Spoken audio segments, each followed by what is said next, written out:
Hey guys, today we're doing a LS400 96 to 97 1UZ-FE non-VVT-i, and this one is going into an IS200 using a manual gearbox. So let's get into it.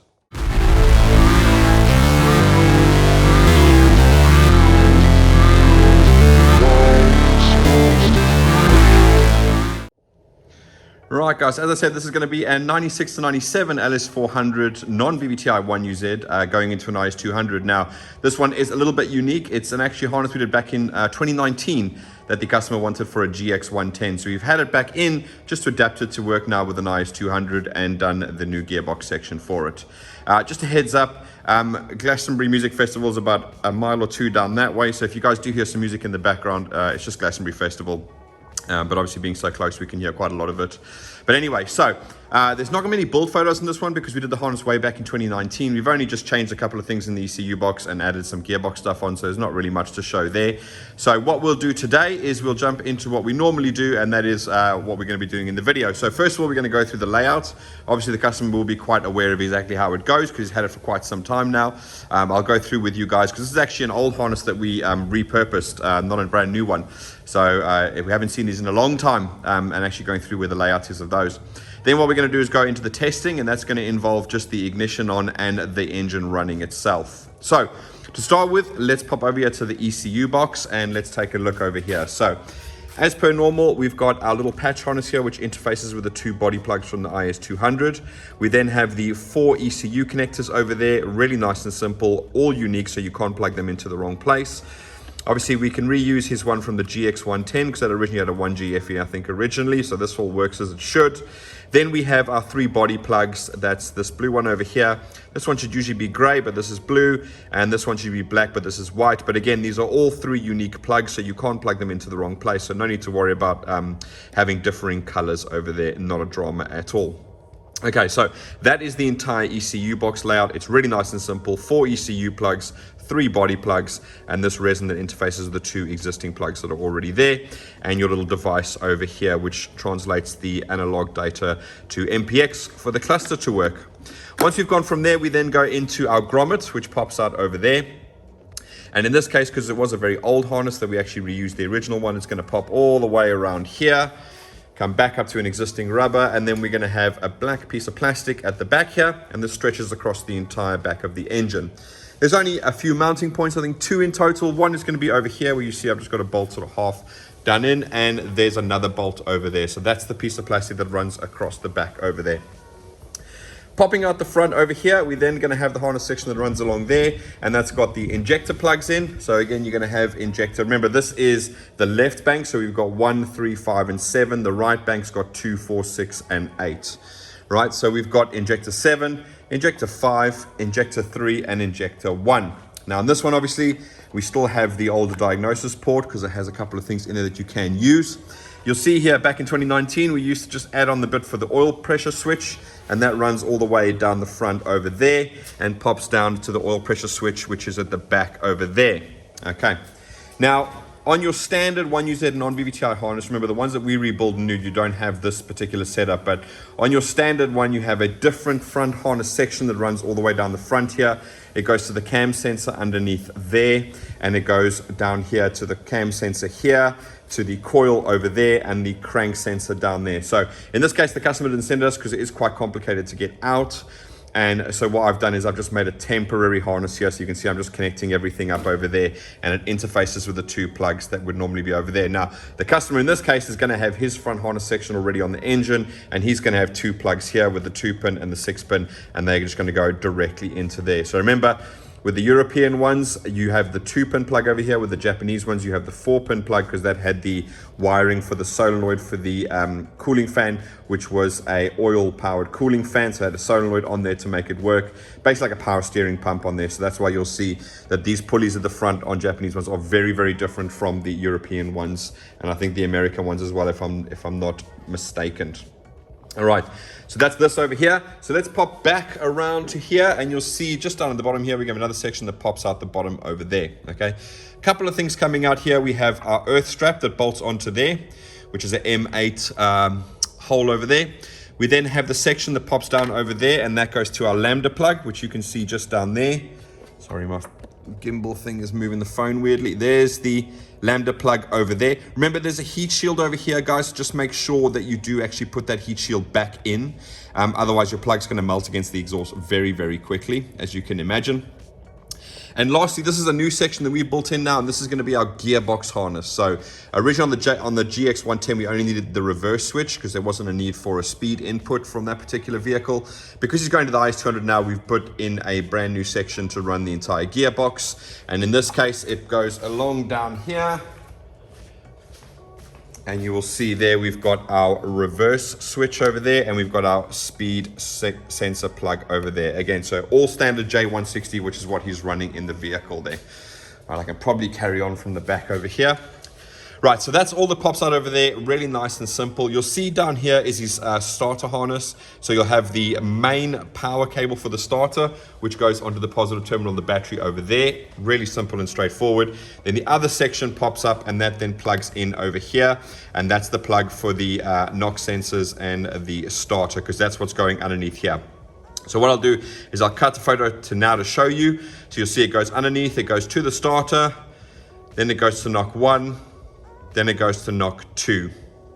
Okay, so that's really nice and simple and straightforward on that one. Okay, now then, following the plastic along to here, you'll then see we have a little breakout section that pops out over here, which has a little short distance before it goes into another plastic section that bolts on over there. And if you can see through there, my finger is just over there as well. Obviously, normally the throttle wouldn't be on, so you'd be able to see all of that. But it's going to have injector 8, injector 6 under there. Injector 4 is buried away under there, and injector 2 is over there. Also coming out there, then it runs along the front here, and it goes to the idle control valve. It also goes to the coolant temp sensor for the gauge cluster. That's your single wire one. And then looking deep underneath here, see if I can get there. You can just see the slight faint of a green coolant temperature. So that's the 2-wire one. And then looking underneath here, you'll see there's your coil plug over there. Okay, so that's the section that pops off over there. Remember, on these on these original harnesses, when you had the whole front section, that came down and went to the crank sensor plug, which is just over there. So again, I've just made a temporary little harness just to get the engine running to make sure that everything is working. Obviously, it came out of his running vehicle, so I'm pretty sure that that front harness section should be okay when he gets it back. All right, so that's that section over there. Then we've got the other section that pops up along here, and then it breaks out at the front over here, and it goes to the 2 igniters. So these igniters would then be bolted into the wing somewhere over here. They do need an earth, so you just need to bolt them straight to the earth. All right. Also coming down along here, if I can just quickly pop this out over here, you'll see another section over there. That goes to the mass airflow sensor. So again, you'd normally have a situation like this. There'd normally be a little pipe section in here between the MAF and this little box over here. But yeah, that is your mass airflow sensor. And then also coming down over here is going to be the alternator plug, which is that one over there. And then we're going to have the Lambda plug over there as well. Okay. So that's pretty much the entire harness. So really, really simple and straightforward. Nothing too complicated there. Like I said, it's a bit of a blast from the past. Obviously, we don't work with non-VVT-i harnesses anymore, so they would normally all be rebuilt brand new if you ever wanted one from us, due to the age and sort of the harnesses basically disintegrating and being well over 20 years old now. So yeah, that's how a standard harness goes on a 1UZ 96 to 97. The reason I say 96 to 97 for European models, and the same sort of applies for the US models, is that the 95 to 97 are almost identical, except in Europe and US, 96 to 97s had an immobilizer built into them. So obviously we've removed the immobilizer way back in 2019 for this customer when he originally had it done. But yeah, these ones do actually have an immobilizer in them. So that's why I always differentiate between 95 to 96 and 96 to 97, just simply for that case. There's only 2 wires that are different in that entire harness, and the immobilizer obviously is in there as well. Okay, so that is all of that. Hopefully really, really nice and simple. So what I'm going to do now is we're going to get everything ready. We're going to pop back and let's do some of that testing with the ignition and the engine running. See you in a second.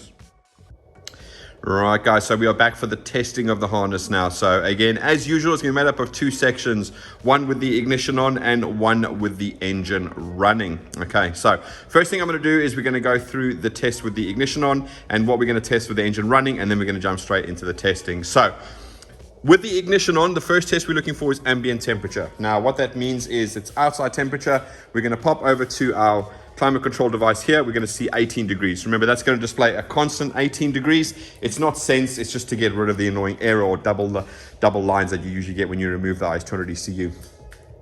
Next up, we're going to come over to the cluster and we're going to check the check engine light, which will be at the top over there, and we're going to check the oil light, which will be at the bottom down there. Now you'll see here I say AC relay, but obviously this is one of our newer testing sheets. This is a very old 2019 harness. It didn't have the ability back then to have the AC working. This harness has none of the AC wiring at all, so obviously that's not applicable in our particular case over here. Then what we're going to do is we're going to test the reverse. I'm just going to bridge these two wires together like your gearbox would, and I'm looking for the beep that we get from the cluster of the IS200. That'll show me that the reverse circuit all the way from the switch right the way into the vehicle is 100% correct. So when you put your gearbox in reverse, as long as that's working, everything should work. You should get your beep, you should get your reverse lights coming on, no problems at all. Then next up, we're going to do the speedo. So as usual, I'm going to use my device here to feed a signal down to the speed sensor plug. We're going to see the speedo move. That's going to tell me that everything is working 100% correct. Okay. So that's going to be really nice and simple. And if you guys get your vehicles and you plug it in and you don't get a speed, just to quickly test and make sure that everything is correct, what I advise guys to do, sometimes just unbolt the speed sensor, attach it to a drill, plug in the connector, get your mate to sit inside the vehicle, turn the ignition on, and do basically what I'm doing now, but use the drill to spin the speed sensor. If you get no speed signal coming through, then probably your speed sensor's at fault. If you get speed signal coming through, but not when the vehicle's driving, then clearly there's something wrong between the speed sensor and the gearbox, and it's not turning the gear as it should. Okay, so that's with the ignition on. Then we're going to move over with the engine actually running. And the first thing we're going to start is the starter circuit, test the starter circuit. And what I mean by that is I'm going to start the engine with the key. So to mimic exactly what you guys are going to have once you put this inside your vehicle. If I turn the key and it starts, I know that all the wiring is correct and it should be the exact same in your vehicle. Next up, we're going to go over to the tacho, rev counter, whatever you want to call it. We're just going to make sure we're getting a signal through there that we can see engine RPMs. And obviously our little MPX box over there is converting from a 4-cylinder to a 6-cylinder. So that's what's happening over there. So again, that will be all accurate for you guys. Next up is going to be injectors and coils, and as per usual, all I'm going to be doing is unplugging each injector one by one, so you can actually hear the engine misfiring as I do that. So remember, these are fully sequential, the 95 to 97 1UZ non-VVT-Is. So yeah, but as I pull out each injector one by one, you're going to hear the engine misfiring. It tells me that every single cylinder is firing as it should. The only one I can't really get my hands on is this one over here, so we might do 7 and use a process of elimination for number 8 over there. Next up, we're going to do coolant temp. So we're going to make sure that our coolant temperature gauge is working. It is being converted by our MPX device over there. So it is actually using the single wire sensor that you see over there is plugged into our MPX device. And therefore it is adjustable. So remember, those analog MPX devices are designed for any engine at all. So that is adjustable. And I have a video down in the description of exactly how you adjust that particular thing over there. Okay. Once you've done that, then we're going to look at the diagnostic code. So we're going to look at how you read them, what they are, and obviously little tips and tricks that I can do with the diagnostic code reading system. Okay. Right. So let's get into the testing with the ignition on. So all I want to do is turn on my key. That puts the ignition on. I'm now going to move over to here, and you're going to see we've got 18 degrees displayed there. Perfect. That's exactly what I want to see. All right. Let's move over, and you're going to see we have our check engine light over here and we have our oil light over there. Perfect. Exactly what I want to see. And then when we run the engine, you'll see those two will go off. Again, that's what we want to see. Okay. Now let's test the reverse switch. So I'm just going to bridge these two together.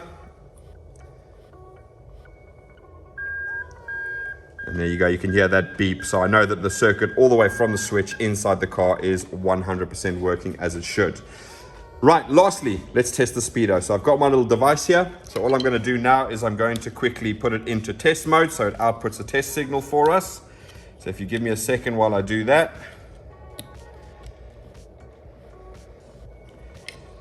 Okay, so you can see now it's flashing in a consistent fashion. So all I'm going to do now is I'm going to take the yellow wire from this, and I'm going to let you guys have a look at the same time. So I'm going to take the yellow wire from that, and you can see there straight away that is working 100%. So super happy with that. I'll disconnect that now. Again, it's quite a good test because obviously these are a Hall effect style sensor. So they have a 12 volts, a ground, and then a signal that comes back to the cluster. So I'm testing the 12 volts, the ground, and the signal back to the cluster. So I know that the whole plug is working exactly as it should. So that is the section with the ignition on, right? We'll come back and we'll do the section with the engine running. Unfortunately, I have my friend with me today. Say hi, Shiru. I can't start the engine with him inside, unfortunately. So what we're going to do is we're going to wait for him to disappear, and then we'll come back and we'll do the testing with the engine. So I'll see you guys in a second. Say bye, Shiru. Right, guys, so now we're back and we're doing the testing with the engine actually running now. So I'm going to do a quick recap of what we're going to do, because obviously we went through the other testing, might have forgotten what we're going to do. So first of all is going to be the starter circuit. So nice and simple, we're just going to turn the key. That's going to then start the engine. That tells me that all the wiring inside the vehicle is 100% correct, and it should do the same when it is plugged into your vehicle. Next up is the tacho. We're just going to go over to the rev counter once it's started, make sure we're getting some signal through there, possibly give it a bit of a rev C and make sure that's working correctly. Then I'm going to go and unplug the injectors one by one, and then you should hear the engine misfire as I do, and that'll then tell us that each cylinder is firing as it goes. And as I said, it's going to be very difficult to get to this one over here, so we might do a process of elimination rather than trying to get all 8 of them there. But if other 7 work and the engine runs smooth when she is all plugged in, then we know that one is working exactly as we expect it to. And then lastly is going to be coolant temp, or second lastly is going to be coolant temp. We're going to make sure we're getting some coolant temp reading through the gauge over there. And we're going to then do the codes, show you how to read the codes, show you what the codes mean, and show you some other things that we can do when it's in diagnostic mode. So let's start with the first one, and that is starting the engine. So let's go ahead and switch the key on, and let's start her up. There you go. Super happy with that. So she starts off the key. The tacho circuit, well, you can see there, it's great. Our check engine light's gone off, our oil light has gone off, that's also good as well. So therefore, let's give her a little rev. Rightio. So let's move on to injectors and coils. So we'll start here because we're closest over here. So let's go ahead and remove this one. Go ahead and remove this one. Let's just do this one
Rightio, so there you go. You can see everything is working as it should do. Our check engine light goes out and our oil light goes out when she starts.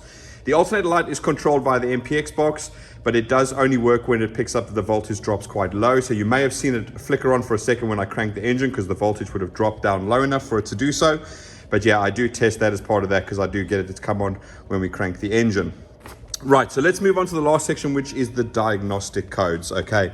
And what I'm gonna do is I'm gonna move the cluster over to here, just so we can see exactly what is going on. So, right, how do we read codes? Now, a lot of this is gonna depend on what year your IS200 is, but I'm gonna go through both of them for you quickly now. So, the 98 up to 2001 IS200s, you guys had a diagnostic port here in the engine bay, okay? Now, the 2001 to 2005, you guys didn't have that diagnostic port, so don't worry about that. But if you do have this diagnostic port, you can read codes from the engine bay. And what you're looking for here is, if you look there, you should find E1, which is that terminal over there. And you should see TC, which is that middle one over there, okay? If you bridge those two together, which I'm gonna do in a minute, you're gonna then be able to read the diagnostic codes via the flashing check engine light, okay? And I'm gonna show you how to do that now. Now then, if you're 2001 to 2005, and also the 98 to 2000, so 98 to 2005 or 2001 to 2005, you guys can use the diagnostic port inside the vehicle itself, right? And I'm talking about this OBD2 port over here, okay? Now, basically, all you need to do is bridge pin 13 and 4 or 5. I think 4 or 5 is directly above 13, so you can just go boom with a paper clip or whatever you want, bung that in there, and then you can read the codes. That's probably going to be the easiest way to do it. For my particular setup over here, obviously, because I have the half cut and I have the ability there, it's going to be easier for me just to bridge it over here so we can see the check engine light flashing over there. Okay, so as I said to you, we're just going to basically bridge E1, which is a ground. So again, if you're doing the diagnostic, the OBD2 port, 4 and 5 are grounds and 13 is TC. So I'm just going to bridge it over here. And as soon as I do, you'll see the check engine light goes off and it's going to start flashing 1, 2, 1, 2, 3, 4, 5, 6, 7. So that's 27. And we got 1, 2, 1, 2, 3, 4, 5, 6, 7, 8, 9. So that's 29. Okay. And I'm going to go through all of them. There should be pretty much all of them. Look, you are going to get 27 and 29 as standard because those are the secondary Lambda sensors, the ones that came after the cats in the original vehicles. As you can see, when you're running the engine, it doesn't cause a check engine light to turn on. The check engine light performs exactly as it should do. So that check engine light will come on when you have a code that is actually relevant to be checked out and the ECU is in limp mode when that particular check engine light comes alive. Okay, so again, secondary Lambda sensors do not cause that to happen because they are purely there for monitoring whether the cats are working. They're not something that is making sure the engine is running correctly. So they decided that they are not going to make that a check engine light. Now, I must stress that this does apply to European 1UZ non-VVT-Is with the LS400. It also applies to the Japanese version, so your Celsius, etc. There will be some American versions that probably will have a check engine light for things like missing EGR, for things like missing secondary lambdas and so on. But again, that would probably be the later sort of the 95 to 97 versions because that's OBD2, I think, was the American ones were the only ones to have OBD2 on the 97 model. Europeans didn't get that, neither did the Japanese. So again, you might have those cause a check engine light in those particular American models, but the same thing applies like with the 1UZ VVT-i. It doesn't cause a check engine light on the European and the Japanese models, but it does cause a check engine light on the American models. So again, unfortunately with the American models, it's a little bit more complicated to do all these things because of those particular situations. Okay, so that's how you read codes, exactly like you saw me there. You wait for the check engine light to flash, it'll flash a code. So 1, 2, pause, 1, 2, 3, 4, 5, 6, 7, pause, 1, 2, pause, 1, 2, 3, 4, 5, 6, 7, 8, 9, pause, and then go on to the next code. When it's at the end of the codes, it'll have a longer pause and you'll see that it'll start repeating the codes again. Now, there's, in all my years of experience, which is probably close to 15 years now, there's no single digit codes with these things, or not that I've come across before. So they'll always be paired in groups. So it'll always be 2 and 7 is 27, 2 and 9 is 29, etc., etc. Like if you unplug the mass airflow sensor, you'll get 24 and 31. 24 is the intake air temperature, 31 is the actual MAF sensor itself. So those are all the codes that you'll get. And like I said, we have a full listing of those codes, so no problem at all. We can help with that. And again, the codes are always stored in the ECU. So do bear that in mind. There is a permanent battery supply to the ECU to store those codes. So if you are looking for an issue and doing diagnosis, remember that you must always disconnect the negative of the battery every time you change something, because if I was to now turn off the ignition, unplug the MAF, turn on the ignition, start the car, check engine light would come on, turn off the car, plug in the MAF, go to start the car again, check engine light will turn off. But if I was to read codes, I would get code 24 and 31. Not because it's an actual live fault, but because it's a code that has come up in the past. Okay, so that's why I always say in my diagnosing videos, start by reading the codes first, then disconnect the battery, and you don't need to leave it off for like 10 seconds or anything like that. The second you disconnect the battery terminal, the codes are wiped. So the second it loses power, codes are wiped. So just disconnect, connect again, and then go through your procedure. Start the vehicle up once or twice, maybe take it for a drive, read codes again, see what remains behind. I always like to keep the codes, because even if they are codes that are old historical codes, they can sometimes point you in the direction of something that's at fault, even if that code doesn't come immediately back again. Okay, so I always read the codes first before disconnecting the battery, and then I will then disconnect the battery and start her up, maybe take it for a drive, and then I'll read codes again. See what comes back straight away, and if so, I will also refer back to the old codes and try and see if there's anything else that's happened in the past that might give us a clue as to what's going on now. Okay.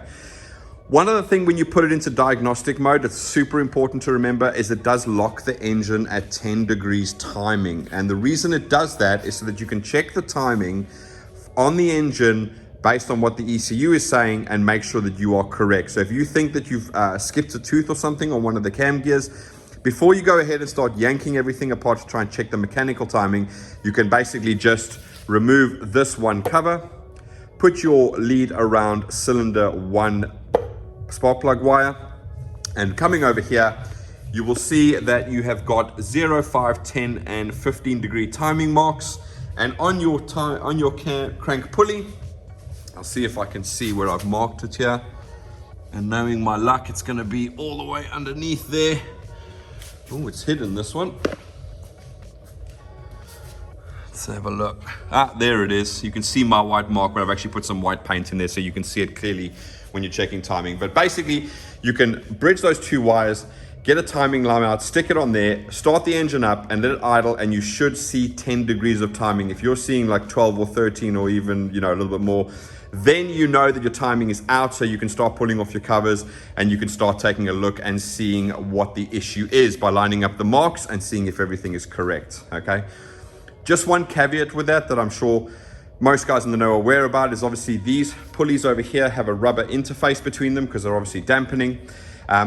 They can move over time, so just be aware of that. If you have a very, very, very old pulley, there's also a possibility that that could have moved over time. So if you line up the marks there and they line up there and there, but when you check them with the actual timing light and you see it's incorrect, you might find that if you pull off the actual crank pulley, the dampener, and you line up the marks behind the dampener, you might find that you're out. Okay, these are sort of things that you should find when you do a timing belt, because then you're not relying on the marks on the crank pulley, you're relying on the marks on the actual block itself. Okay, so just be aware of that.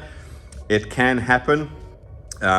I've not come across one yet to the engines that I've seen, but again, I'm not saying it doesn't happen. It very much does happen. So again, don't always assume that because the timing light is showing you that it's out by 1 or 2 degrees.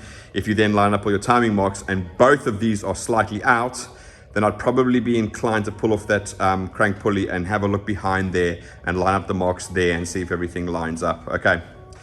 Right, but that is it, guys. Oh, sorry, and like I said, then don't leave that wire connected in your OBD2 port if you're using that one when the engine is running. Take it out when you finish, because obviously if you lock it at 10 degrees of timing, you're going to have absolutely no power at all. So just be aware of that particular situation.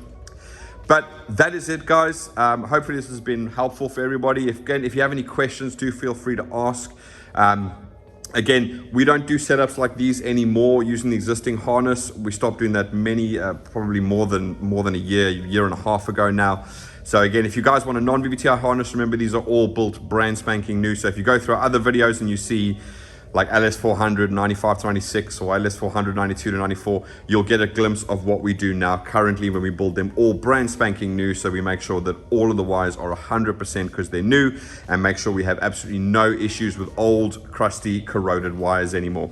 Okay, but again, thanks for watching, guys, and we'll see you again soon. Bye-bye.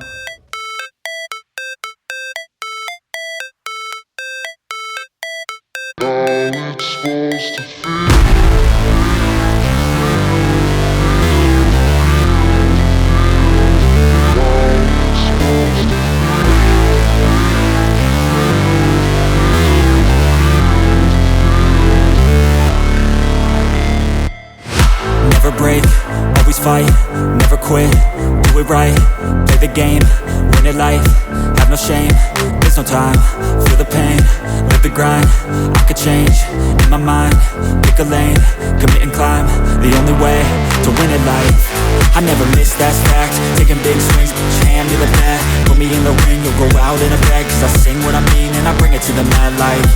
Ain't got time to kill, I got time to feel. I took the red pill, I know life's short so I wanna live real. But how's it supposed to feel?